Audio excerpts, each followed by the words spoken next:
The Super Gore Nest Master level is finally here. It only took 8.5 months after the launch of Doom Eternal. I really hope this isn't going to be the norm. We'll get the final Master level in, 2032? I joke, but it does suck. I can't be too upset given the current global situation with everyone at id Software working from home. It screwed up their process so much that invasion mode appears to be indefinitely postponed. I guess we should be happy enough that we got this. This will do for now. Please don't let us go months without another one of these. The Super Gore Nest Master level was not ready for launch. There's been widespread reporting of game-destroying bugs on Twitter, on my Discord server, during Twitch streams. Not everyone has had problems, but enough have to make it something that needs to be addressed in this video before we start. These bugs are being addressed, there should be a hotfix next week, so fingers crossed that it solves most of these issues. This video will cover the Master level in its current state as it was launched, and things will get better. The holy golden combat shotgun that you get for completing all challenges is glitched, and players haven't been getting it. Hugo Martin already said that it's being addressed, but I can't overlook the completion prize for this crazy challenge not working on release. The main issue with this master level appears to be checkpoints and enemy spawning triggers. This room up here with the Spectre Whiplashes has been causing a lot of problems. There are encounters that go on for too long, leaving you just killing waves of zombies while you wait for the checkpoint to register. I got stuck in the big outdoor arena killing endless waves of imps because a Hell Knight spawned behind these bars here and I didn't notice. And even when I did, it was really hard to kill him. Then, on my second death in the timed escape section, I was sent back 2 checkpoints, causing me to end up stuck behind a locked door with no way to open it, and I had to restart the entire run. If you die in this carcass room, you'll be sent back to a door that you can't open and you have to restart the run. Load times are screwed up too. Normally a level loads in 4 seconds on my PC. This master level regularly gets stuck at 99% and just sits there for another 10 up to 20 seconds before I can play, and it's really annoying. Parts of the UI font have been put in bold, which is pretty off-putting as it causes letters to start merging into each other. If they're gonna make the font bold, which is fine, please at least increase the margin between letters because this doesn't look good. The biggest issue, in my opinion, is the chain gun glitch. Firing the chain gun now emits an eardrum-breaking laser sound upon activation and deactivation. Just listen to this, it's awful.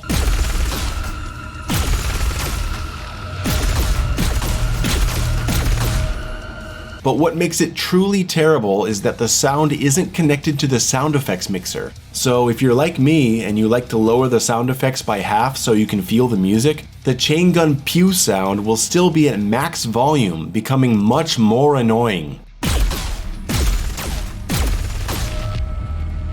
Even if you lower it to 0, the sound remains, loud as hell.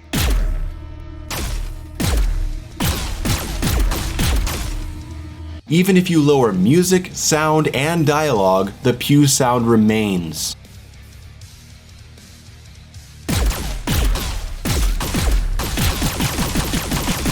If id Software only fixes one thing about this update, let it be that, because the chain gun has been ruined. It's not just for the master level, it applies to the whole game.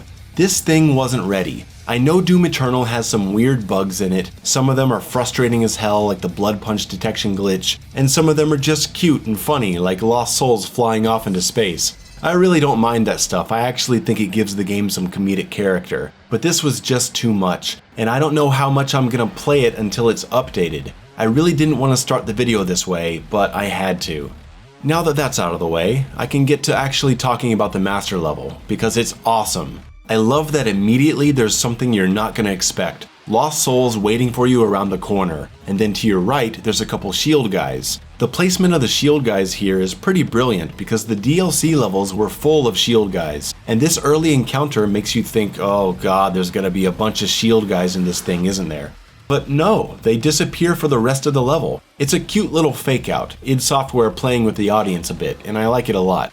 Breaking through the wall into the first arena puts you face to face with a tyrant. Right away, we're not screwing around. This arena goes on to pretty much play out normally. It's not a drastic jump in difficulty over the way Super Gore Nest usually feels. And if you're going into this thing with BFG and Crucible, you're pretty comfortable.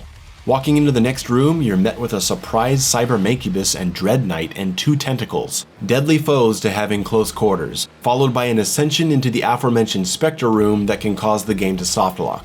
There's no reason to go in this room, don't go in this room. It's fun though. The next fight is a bit awkward, I'm not gonna lie. You jump down to deal with a bunch of carcasses, hell knights, and tentacles everywhere. It's a weird encounter. Those three enemy types together in a small room means you can easily get bullied. Stay on your toes, and get out of this lower area when you can.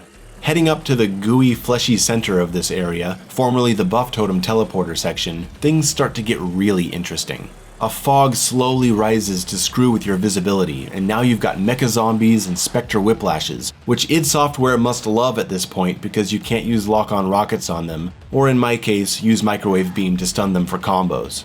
A marauder teleports in, and it's a wonderfully uncomfortable fight because of all the obstructions, fog, and the feeling of claustrophobia. You take him down and head out to the main arena of the Super Gore Nest. This was one of my favorite arenas of the base game, but I felt it was underused because the encounters ended so quickly. Entering this arena immediately spawns a bunch of cyber mancubi. 5? 6? I haven't counted. You'll have to figure out a way to deal with them as you run out of blood punch and empty all your ammo into their heavy armor. Following the mancubi is a wave of cacodemons, pain elementals, and barons. It's a fun room, but nothing compared to what's coming later. After you take a big breath and prepare to move forward, suddenly you're locked in a tiny room with 2 tyrants, a doom hunter, and carcasses. Nasty, nasty stuff. This is the first room you really need to worry about if you're preparing for Ultra Nightmare runs. Grab the one up, head down the shaft, and you'll find yourself in the full auto room. Why do I call it the full auto room? Well, just look at it.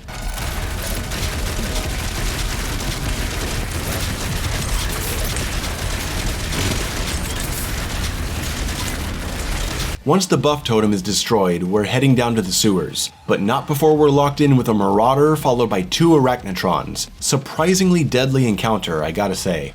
The next room is one of the craziest fights in my opinion. Battling across a toxic sludge river with 2 cacodemons, a Doom Hunter, lots of gargoyles, cyber mancubi spawning in, and eventually specter pinkies. This room is brutal, and it's very easy to get overwhelmed with this mixture of enemies. Moving down the toxic river and complaining about Mario fire poles, we end up facing 2 more tyrants, and if you have full crucible charges, you can go ahead and use one here because there's a refill down this tunnel. A pain elemental comes down to block the megasphere, and there's a disgusting little trap at the end of the river that spawns lost souls, cacodemons, carcasses, and there's a tentacle right next to you in the worst place possible.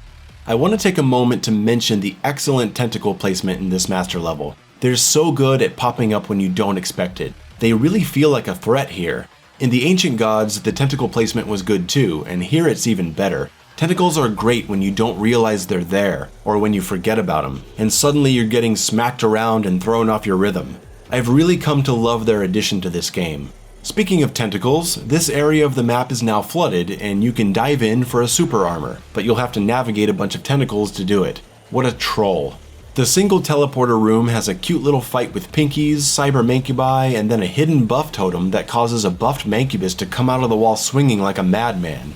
Pass through the teleport into what I think is the weirdest fight in this master level. I think it's all the fodder that make it so weird. Not weird in a bad way, weird in that it just sets me off my balance and I start playing not like myself. It's the unconventional structure of the arena and all the harassment. I swear, Revenants have never been this annoying before. Toss an Archvile on top and you've got yourself a recipe for disaster. Unmaker full auto combo for you, sir.